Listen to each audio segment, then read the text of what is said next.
Monday, Tuesday, Wednesday, Thursday, Friday, Saturday, Sunday, every day. મારી ચેનલને like કરો, subscribe કરો અને વધુને વધુ આપણા મિત્રોને શેર કરો. સબસ્ક્રાઈબની બાજુમાં દર્શાવેલ બેલ આઇકોન પર જરૂરથી ક્લિક કરજો, જેથી મારા આવનાર તમામ વિડીયોની નોટિફિકેશન સૌથી પહેલાં આપને મળી રહે.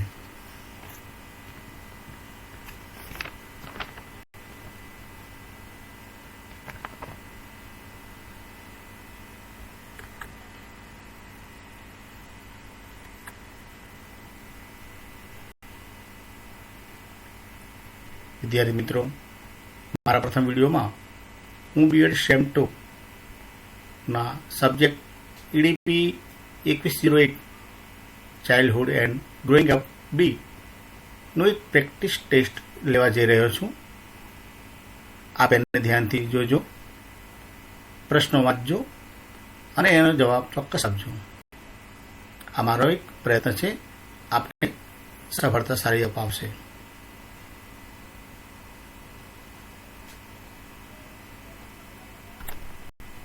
આ ટેસ્ટમાં 25 પ્રશ્નો છે. પ્રશ્ન 1, અનુકૂલન એ કેવું વર્તન કહેવાય? 4 ઓપ્શન આપેલા છે. A, દબાણકારી, B, અયોગ્ય, C, નકારાત્મક, D, હકારાત્મક. આ ચારમાંથી જે યોગ્ય હોય તે આપ ક્લિક કરશો. જવાબ છે D, હકારાત્મક. એટલે કે અનુકૂલન એ હકારાત્મક વર્તન છે. અનુકૂળ થવું દરેકને ગમે છે. પ્રશ્ન 2, કામ માટે સક્ષમ હોય છતાં રોજગારીની તક ના મળે તો તે કેવી બેરોજગારી કહેવાય? ઓપ્શન છે A, ખુલ્લી બેરોજગારી, B, અલ્પ બેરોજગારી, C, પ્રસન્ન બેરોજગારી, D, સંરચનાત્મક બેરોજગારી. એટલે કે વિદ્યાર્થી મિત્રો, આ પ્રશ્નમાં એવું કહ્યું છે કે જે વ્યક્તિ કામ કરવા માટે સક્ષમ છે ખરા, એ રોજગારીની તક શોધે છે ખરા, પણ એને રોજગારી મળતી નથી અને બેરોજગાર રહે છે. તો આ બેરોજગારી કેવી કહેવાય છે? જવાબ છે ખુલ્લી બેરોજગારી. પ્રશ્ન 3, કોઈના જેવી હેરસ્ટાઇલ બનાવવી એ શું કહેવાય? અહીંયા 4 ઓપ્શન છે. A, ઉર્ધ્વીકરણ, B, તાદાત્મ્ય, C, દિવા સ્વપ્ન, D, પ્રક્ષેપણ.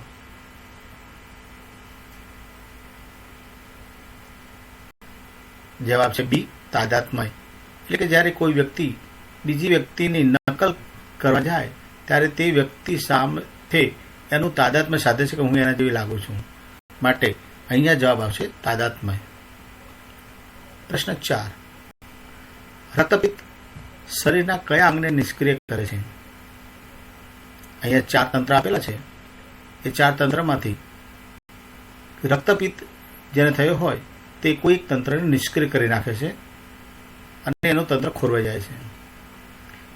4 તંત્રમાં પાચન તંત્રને, શ્વસન તંત્રને, ચેતાતંત્રને કે કંકાલ તંત્રને કોઈ એક તંત્રને એવી અસર કરે છે કે જે નિષ્ક્રિયતા બતાવે છે.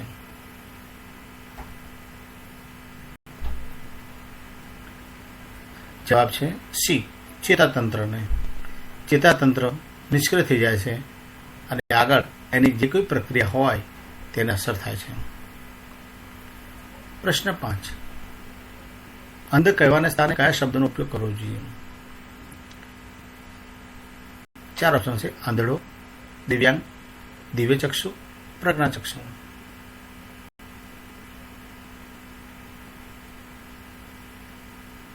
જવાબ છે D, પ્રજ્ઞાચક્ષુ. અહીંયા અંધ શબ્દ માટે 2 એક જેવા શબ્દો આપેલા છે. એક છે દિવ્યચક્ષુ અને એક છે પ્રજ્ઞાચક્ષુ.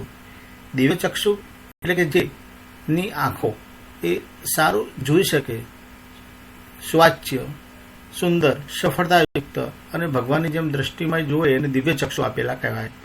પણ જ્યારે જે આંખો નથી તેના માટે અંધ માટે અહીંયા પ્રજ્ઞાચક્ષુ શબ્દ વપરાશે. પ્રશ્ન 6, કયા ઉદ્યોગમાં કામ કરતા બાળકોને સિલિકોસિસની બીમારી થવાની સંભાવના છે?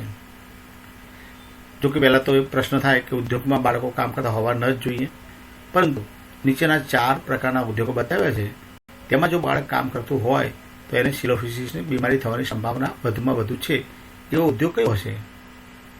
એ. કાચ ઉદ્યોગ, બી. ઈંટ ઉદ્યોગ, સી. જરી ઉદ્યોગ, ડી. હીરા ઉદ્યોગ.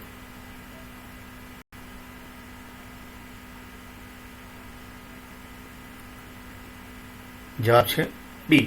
ઈંટ ઉદ્યોગ. પ્રશ્ન 7. કયા અંગ સાથે હથોડી, એરણ, પેંગડું સંકળાયેલા છે?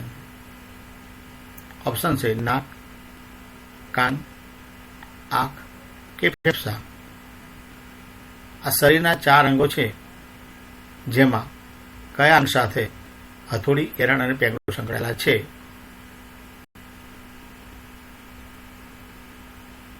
જવાબ છે બી. કાન. કાન સાથે હથોડી, એરણ અને પેંગડું સંકળાયેલા જોવા મળે છે. પ્રશ્ન 8. કઈ અવસ્થામાં વારંવાર અપાનુકૂલનની સ્થિતિ સર્જાય છે? જીવનની 4 અવસ્થા બતાવી છે, જે 4 અવસ્થામાંથી કોઈ એક અવસ્થા એવી છે કે જેમાં આપણે અનુકૂળ થવા જઈએ પણ અનુકૂળ થવાતું નથી અને અપાનુકૂલન થઈ જવાય છે, પણ એ વારંવાર અપાનુકૂલન થઈ જવાય છે. એવી સ્થિતિ સર્જાવનારું એ કયું પરિબળ કઈ અવસ્થામાં આવે છે? તો એ બાલ્યાવસ્થામાં, બી. શિશુ અવસ્થામાં, સી. તરુણાવસ્થામાં, ડી. પ્રૌઢાવસ્થામાં. જવાબ છે સી. તરુણાવસ્થામાં.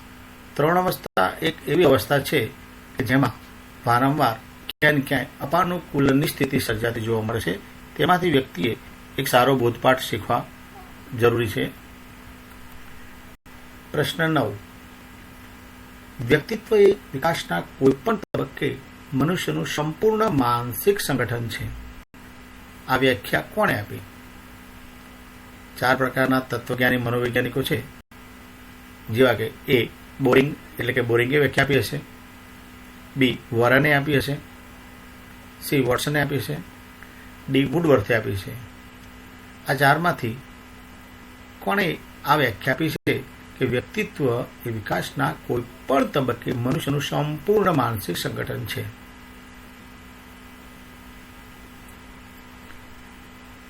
જવાબ છે વોરને. પ્રશ્ન 10. બાળકના શિક્ષણની શરૂઆત ક્યાંથી થાય છે? બાળકનું શિક્ષણ આપણે સામાન્ય અર્થમાં જોવા જઈએ કે નિશાળ જાય ત્યારે થતું જોવા મળે છે, પરંતુ અહીંયા 4 ઓપ્શન છે, જેમાં એ. રમતના મેદાનમાંથી, બી. શેરીથી, સી. ઘરથી કે ડી. બાળમંદિરથી. આમ અહીંયા કયો એવો વિભાગ છે કે જ્યાંથી જ બાળકને શિક્ષણ મળવાની શરૂઆત થઈ જાય છે? જવાબ છે સી. ઘરથી. બાળક ઘરમાં જ જ્યારે મોટું થતું જોવા મળે છે ત્યારે એને ઘરમાંથી જ શિક્ષણની શરૂઆત થતી જોવા મળે છે. પ્રશ્ન 11. બુનિયાદી શિક્ષણ યોજનાનું બીજું નામ શું? અહીંયા 4 ઓપ્શન છે, જે એક યોજના પ્રકારે જ છે. એ. ગ્રામ શિક્ષણ યોજના, બી. વર્ધા શિક્ષણ યોજના, સી. ગામ દક્ષિણામૂર્તિ યોજના, ડી. વ્યવસાયિક શિક્ષણ યોજના.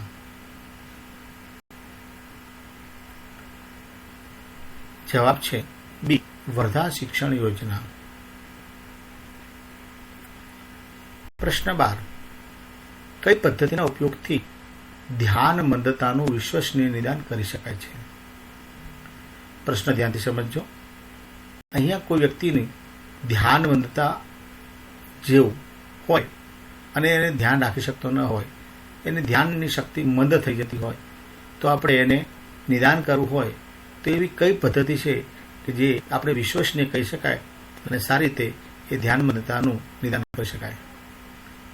એ. ચિકિત્સા પદ્ધતિ, બી. ઉપચારિક, સી. મનોવૈજ્ઞાનિક રીતે, ડી. ઇન્ટરવ્યુ.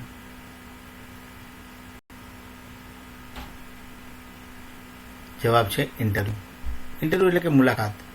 જો આપણે તે ધ્યાન મંદતાવાળી વ્યક્તિની મુલાકાત કરીએ અને એને યોગ્ય રીતે સમજીએ, સાંભળીએ, એની સાથે વાતચીત કરીએ તો આ નિદાન એક વિશ્વસનીય ગણી શકાશે અને એને ધ્યાન મંદતામાં સુધારો જોવા મળશે. પ્રશ્ન 13. વિશ્વ પ્રજ્ઞા ચક્ષુ દિવસ ક્યારે ઉજવવામાં આવે છે? A. 1 January, B. 4 January, C. 1 December, D. 31 December. જવાબ છે B. 4 જાન્યુઆરી. પ્રશ્ન 14. પ્રિન્સિપાલ શ્રીનું વર્તન, પારિવારિક દરજ્જો જેવા પરિબળ શિક્ષકના કયા સ્વાસ્થ્ય પર અસર કરે છે? પ્રશ્ન એવું કહેવા માંગે છે કે જો એ શિક્ષક કે કોઈ શાળા કોલેજમાં નોકરી કરતો હોય તો તેના આચાર્યશ્રી, પ્રિન્સિપાલશ્રીનું વર્તન ઉપરાંત બીજા કેટલા ઘટકો છે, જેમાંનું એક ઘટક આપણે લઈએ પારિવારિક દરજ્જો, તો આ બંને પરિબળો શિક્ષકના સ્વાસ્થ્ય પર અસર કરશે ખરા, પણ એ કયું સ્વાસ્થ્ય હશે? એનું શારીરિક સ્વાસ્થ્ય, રાજકીય સ્વાસ્થ્ય, માનસિક સ્વાસ્થ્ય કે ધાર્મિક સ્વાસ્થ્ય?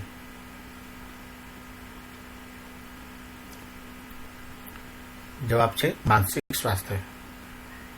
જો એ શાળામાં એને પ્રિન્સિપાલનું વર્તન એના પ્રત્યે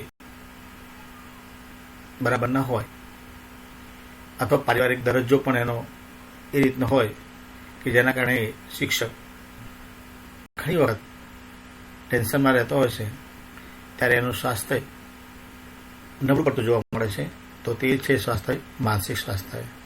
એટલે એ સારી રીતે શિક્ષકનું શિક્ષકત્વ માનસિક રીતે એનું સ્વાસ્થ્ય યોગ્ય રીતે જળવાતું ન હોવાના કારણે એ સારી રીતે એ શિક્ષણ આપી શકશે નહીં.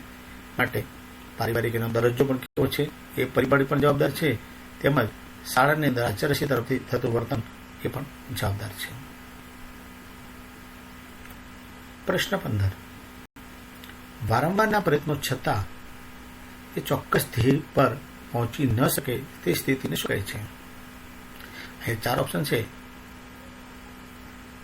જેમાં A. તણાવ, B. સંઘર્ષ, C. વ્યક્તિત્વ, D.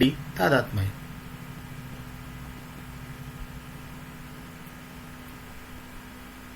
જવાબ છે A. તણાવ. વ્યક્તિ જ્યારે તણાવમાં હોય ત્યારે વારંવાર પ્રયત્નો કરે છતાં પણ એ ચોક્કસ ધ્યેય સુધી પહોંચી શકતો નથી. એટલે કે વ્યક્તિ તણાવમાં હોય ત્યારે જ આ બને છે. એ સંઘર્ષમાં હોય ત્યારે તો એ પ્રયત્ન કરીને પહોંચી જાય છે. એનું વ્યક્તિત્વ કેવા પ્રકારનું છે એને ધ્યાનમાં રાખીએ તો પણ એ ચોક્કસ ધ્યેય સુધી પહોંચી શકે છે. એ જ્યારે કોઈની સાથે તાદાત્મ્ય સાધી લે કોઈ બાબત સાથે તો પણ ચોક્કસ ધ્યેય સુધી પહોંચવાના પ્રયત્નોમાં સફળતા મેળવે છે. પરંતુ જો એને તણાવ હોય તો વારંવાર પ્રયત્ન કરે છતાં પણ ચોક્કસ ધ્યેય સુધી પહોંચી શકવાની ક્ષમતા ધરાવતો નથી. પ્રશ્ન 16. કયા દિવસને વિશ્વ વિકલાંગ દિવસ તરીકે ઓળખવામાં આવે છે? ઓપ્શન છે A. 1 December, B. 3 December, C. 20 December, D. 30 December. December મહિનાની અંદર જ વિશ્વ વિકલાંગ દિવસની ઉજવણી કરવામાં આવતું જોવા મળે છે. તેવો કયો દિવસ છે જેને વિશ્વ વિકલાંગ દિવસ તરીકે આપણે ઓળખીએ છીએ?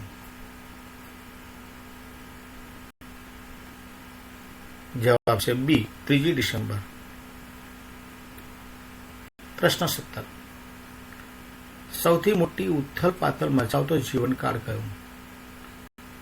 વ્યક્તિના જીવનકાળની વિવિધ અવસ્થાઓ જોવા મળે છે, જેમાંની 4 અવસ્થાઓ અહીંયા વિકલ્પ સ્વરૂપે આપી છે કે જે કઈ અવસ્થા એવી છે કે જેમાં મોટી સૌથી મોટી ઉથલ પાથલ મચાવતો એનો જીવનકાળ એ અવસ્થામાંથી પસાર થતો જોવા મળે છે. A. બાલ્યાવસ્થા, B. યુવાવસ્થા, C. શિશુ અવસ્થા, D. પ્રૌઢાવસ્થા.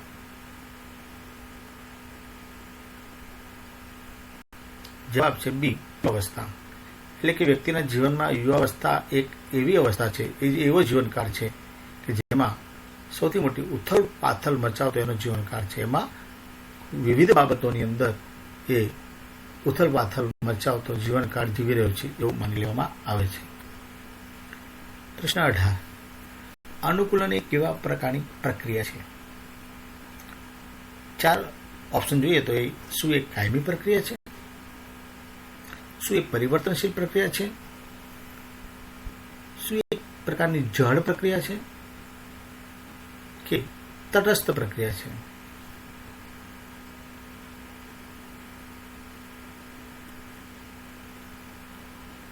જવાબ છે પરિવર્તનશીલ.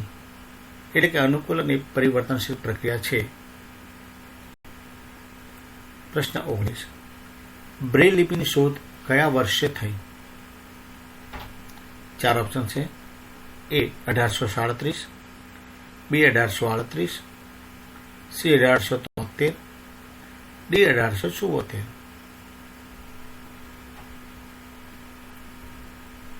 જવાબ છે 19. એ 1837. એટલે કે બ્રેલ લિપિની શોધ 1837ના વર્ષમાં થઈ હતી. પ્રશ્ન 20.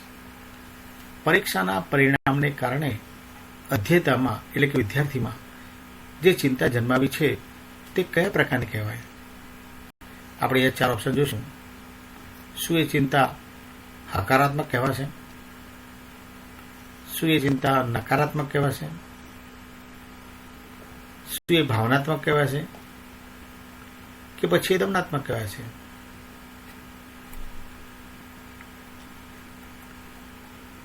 જવાબ છે ડી, દમનાત્મક કહેવાશે. પ્રશ્ન 21. જરી ઉદ્યોગમાં કામ કરતા બાળકોને કેવી બીમારી થાય છે? અહીંયા 4 પ્રકાર રીતે એવા 4 ઓપ્શન આપ્યા છે જે 4 પ્રકારની બીમારી આપણને જોવા મળે છે. પરંતુ એમાં એક બીમારી એવી છે કે જે જરી ઉદ્યોગમાં કામ કરતા બાળકોને થતી જોવા મળે છે. શું એ બાળકોને નેત્રરોગ થાય છે? શું આ ઉદ્યોગમાં કામ કરતા બાળકો ટીબી જેવી બીમારીથી પીડાય છે? શું જરી ઉદ્યોગમાં કામ કરતા બાળકોને દમ ચડી જાય છે કે આવા બાળકોને ચર્મરોગ નામની બીમારી થાય છે?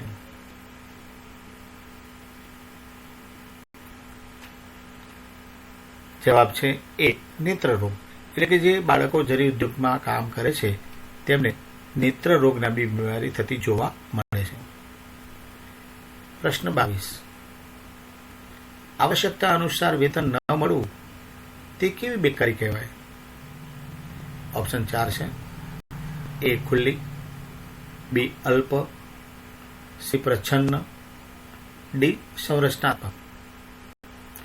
એટલે કે અહીંયા એવું કહેવા માંગે છે કે આવશ્યકતા છે ખરી પણ એને એ પ્રમાણે વેતન મળતું નથી, ઓછું વેતન મળે છે, તો એને કેવી પ્રકારની બેકારી કહેવાશે?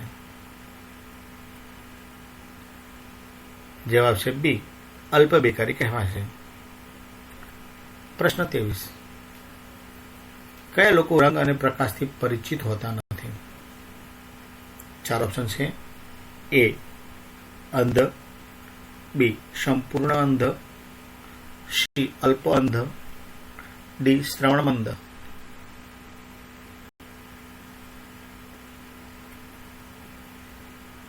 જવાબ છે બી, સંપૂર્ણ અંધ. એટલે કે જે વ્યક્તિઓ, જે લોકો સંપૂર્ણ અંધ હોય છે એમને રંગ શું છે, પ્રકાશ શું છે એ જાણી શકતા નથી, એટલે કે તેનાથી પરિચિત હોતા નથી. પ્રશ્ન 24.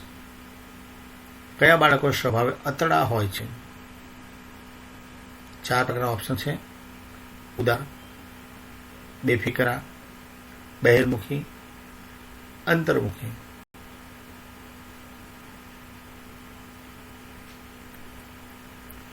જવાબ છે ડી, અંતર્મુખી.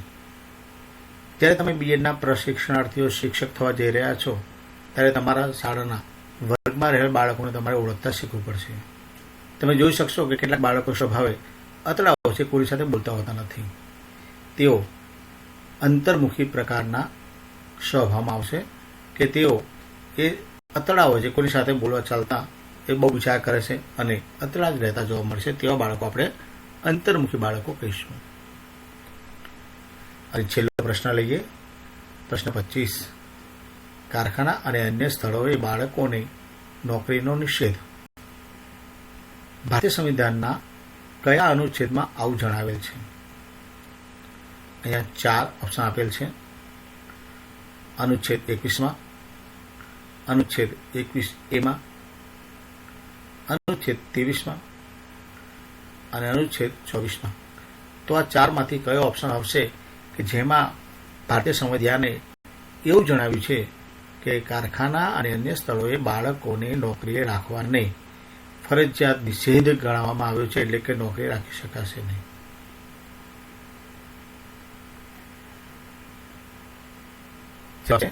ડી, અનુચ્છેદ 24માં. એટલે કે અનુચ્છેદ 24માં જણાવ્યું છે કે બાળકોને આવા સ્થળોએ નોકરીએ રાખવા જોઈએ નહીં.